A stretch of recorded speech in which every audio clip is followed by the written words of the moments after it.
वृंदावन की भूमि पर पहुंचे हैं, रथ से कूद पड़े और उस ब्रज की रज में लौटने लगे और उस रज को अपने मस्तक पर धारण किया, शरीर पर लगाया और कहने लगे, हे कन्हैया, हे श्याम सुंदर, हे प्राण वल्लभ, प्राण प्रीतम, आप इस ब्रज की रज में ही तो कीड़ा करते हो। जिस रज में आप खेले उस रज को मैं अपने मस्तक पर धारण करता हूं।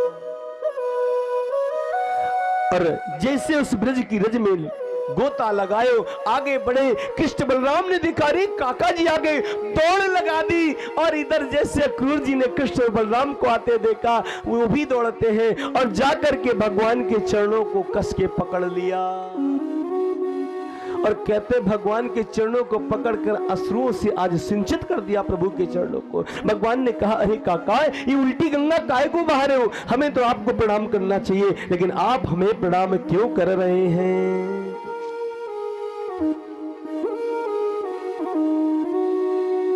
उठाया, सब कुशल पूछी, अक्रूर जी से कहने लगे, प्रभु क्यों काका, सब कुशल है ना? बोले हाँ प्रभु, सब कुशल है। बोले आगमन किन कारणम? बोले आपका आगमन क्यों हुआ?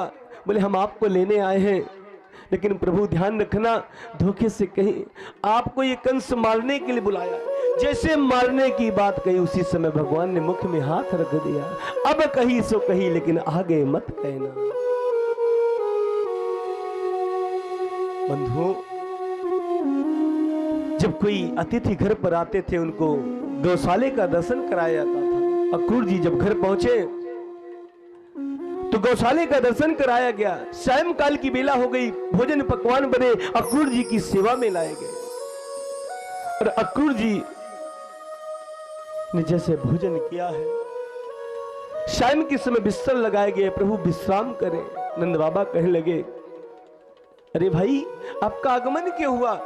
उस मथुरा में सब कुशल है ना? हाँ भैया, सब कुशल है। बोले फिर क्यों आए हैं? बोले महाराज, कंस बहुत विशाल यज्ञ रचा रहे हैं, उस यज्ञ को देखने के लिए कृष्ण और बलराम को बुलाया है।